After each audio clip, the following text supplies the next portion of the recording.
மணி முடிக்கலாம். அந்த 65வது சங்கீதத்தில் 2வது வசனம் இப்படி போட்டிருக்குது, ஜெபத்தை கேட்கிறவரே மாம்சமான யாவரும் உம்மிடத்திற்கு வருவார்கள் அப்படின்னு அங்கே ஆவியானவர் எழுதி வச்சிருக்கிறார். நம்முடைய தேவன் மனிதர்களுடைய ஜெபத்தை கேட்கிறார். நமக்குள்ள ஒரு நிச்சயம் இருக்கணும், தேவன் ஒருவர் தான் நம்முடைய ஜெபத்தை கேட்டு என்ன செய்கிறார், அவைகளை மறுக்காமல் நிறைவேற்றுகிறார். இந்த 66வது சங்கீதத்தில் தாவீது 20வது வசனத்தில் சொல்கிறாரு, என் ஜெபத்தை தள்ளாமலும் அவர் என்ன செய்கிறார்னா எனக்கு உதவி செய்கிறார். 66:20 சொல்லும்போது சொல்கிறார். அப்போ நமக்குள்ளே ஒன்றை புரிந்து கொள்ளணும், நாம் ஏறெடுக்கிற எந்த ஜெபமும் நமக்கு அது பிரயோஜனமாக இருந்தால் அதை அவர் என்ன செய்கிறார், நிறைவேற்றுகிறார். நாம் கேட்குற எந்த விண்ணப்பத்தையும் கர்த்தர் கவனிக்கிறார்.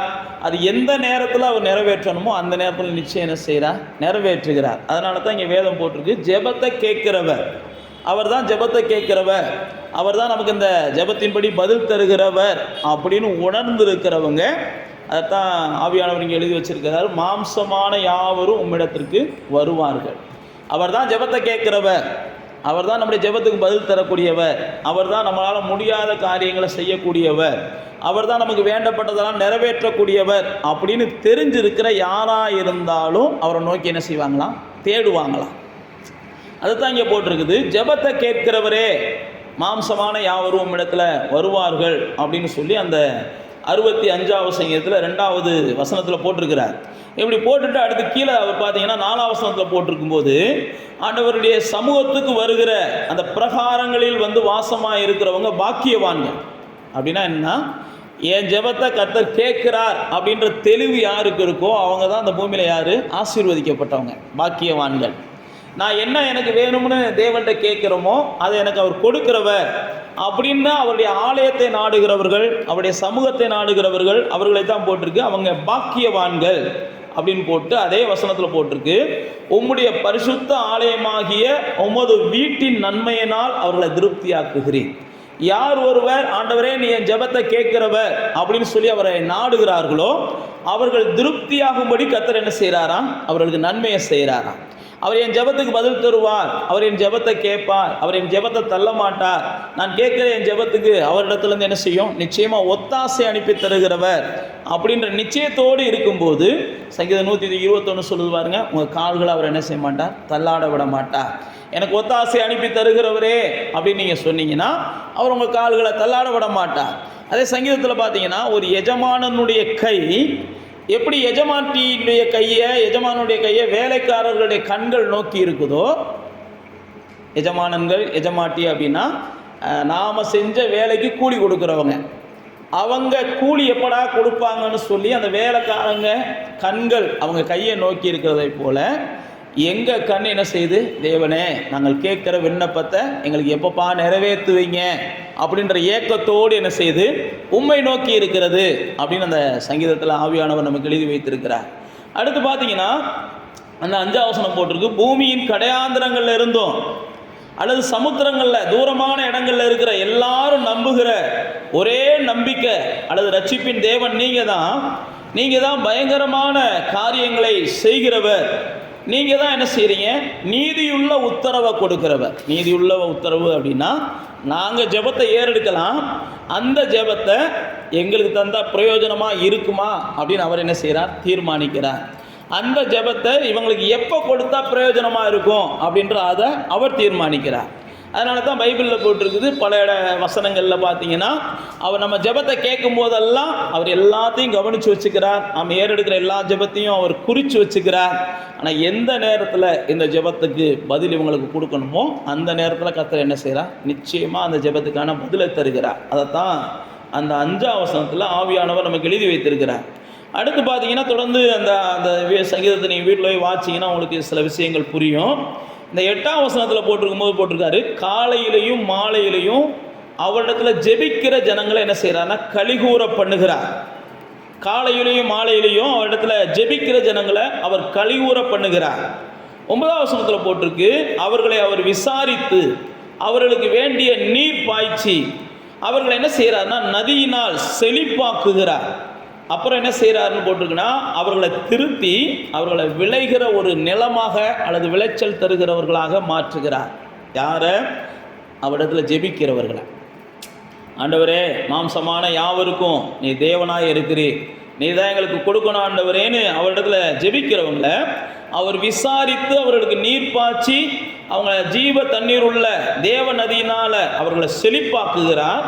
அது மட்டுமல்ல, அவர்களை திருத்த வேண்டிய இடத்துல திருத்தி அவர்கள் என்ன செய்கிறாங்கன்னா விளையக்கூடியவர்களாக, விளைச்சல் தரக்கூடியவர்களாக, ஆசீர்வதிக்கப்பட்டவர்களாக அவர்களை மாற்றுகிறார்.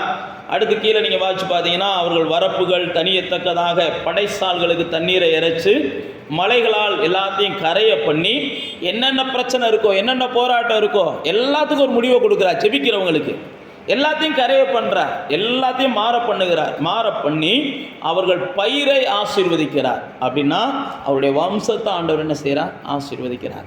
அவர்கள் வளருவதற்கு, அவருடைய வம்சங்கள் சந்தோஷமாக இருப்பதற்கு எதெல்லாம் தடையாக இருக்கோ அவைகளெல்லாம் மாற்றுகிறார். அவரை நோக்கி பார்த்து ஜெபிக்கிறவர்களுக்கு அதில் 11ஆம் வசனம் போட்டிருக்கு, வருஷமெல்லாம் உங்களுடைய நன்மையினால் அவங்கள முடிசூட்டி அவங்க பாதையெல்லாம் நெய்யாக பொழிய வைக்கிறீங்க. அப்படின்னா என்னென்னா, வருஷம் முழுவதும் அவங்களுக்கு தப்பாமல் அந்த இலையுதிராது இருக்கிற மரத்தை போல, சங்கீதம் 1 சொல்லும், இலையுதிராது இருக்கிற மரத்தை போல அவங்க செய்கிறதெல்லாம் வாய்க்கும், அவங்க தொடர காரியங்கள்லாம் ஆசீர்வாதமாக இருக்கும்.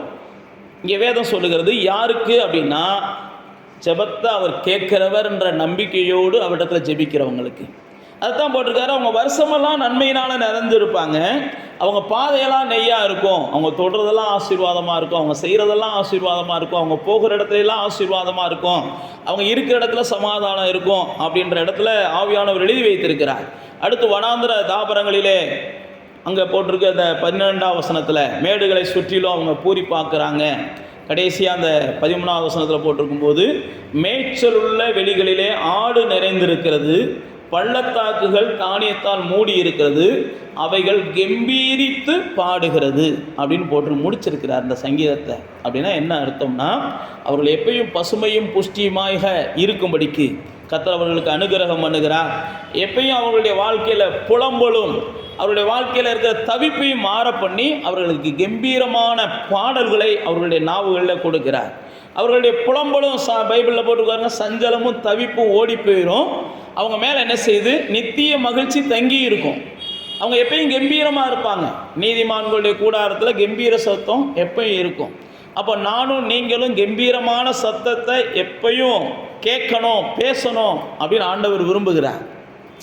நானும் நீங்களும் புலம்பல்ல இருந்தோம், தவிப்புகள்ல இருந்தோம், பெருமூச்சுக்கள்ல இருந்தோம், நம்மளால் பல வகையான நெருக்கங்கள்ல இருந்து விடுதலையாகணும்னு கர்த்தர் விரும்புகிறார். அதற்கு அவர் நமக்கு காண்பிக்கிற ஒரே ஒரு வழி, என்ன இருந்தாலும் அவர் உங்களை விசாரிக்கிறவராக இருக்கிறபடினால உங்களுடைய கவலைகளை எல்லாம் அவர் மேலே என்ன செஞ்சுருங்க, வைத்துருங்க. எல்லாவற்றையும் ஸ்தோத்திரத்தோடு என்ன செய்யுங்க, அவருக்கு தெரியப்படுத்துங்க. ஏற்ற நேரத்தில் உங்களுடைய ஜெபத்தை அவர் தள்ளாமல் பதில் தருவார். அதனால தான் எபேசியருக்கு ஆவியானவர் எழுதும்போது சொல்கிறாரு, நீங்கள் நினைக்கிறத காட்டிலும் வேண்டுகிறத காட்டிலும் அவர் அதிகமாக செய்வார்.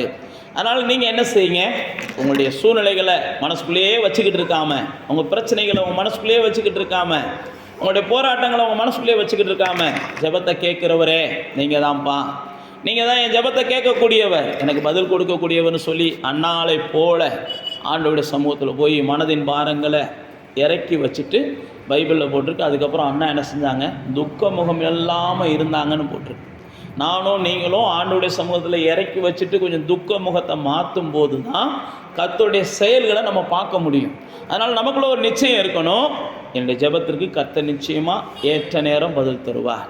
அதனால் கண்களை மூடி ஆண்டவரை நோக்கி பார்த்து நீங்கள் சொல்லுங்கள், மாம்சமான யாவரும் நம்மிடத்துல வருவாங்கப்பா, நீங்கள் தான் ஜெபத்தை கேட்கிறவர், எங்களுடைய ஜெபத்தையும் நீங்கள் கேட்கிறவர் ஆண்டவரே. எந்த மனுஷனுடைய ஜெபத்தையும் பைபிளில் போட்டிருக்கு, திக்கற்றவர்களின் ஜெபத்தை அவர் அலட்சியம் பண்ணுகிறதே இல்லை. நீதிமொழிகளில் போட்டிருக்கு, நீதிமான்களுடைய ஜெபத்தை அவர் விரும்புகிறார். எப்படா ஒரு நீதிமான் வந்து என்கிட்ட விண்ணப்பம் பண்ணுவான், எப்படா என் பிள்ளை ஏதாவது வேணும்னு என்கிட்ட கேட்பான் அப்படின்னு சொல்லி ஆவலோடு காத்திருக்கிறார். உங்களுடைய பிரச்சனைகள் ஒவ்வொன்றுக்கும் தேவனால் ஒரு முடிவை தர முடியும். நீங்கள் எதிர்பார்க்கிற நன்மைகளை தேவனால் தர முடியும். தேவனால் கூடாத காரியம்னு ஒன்றுமே இல்லை.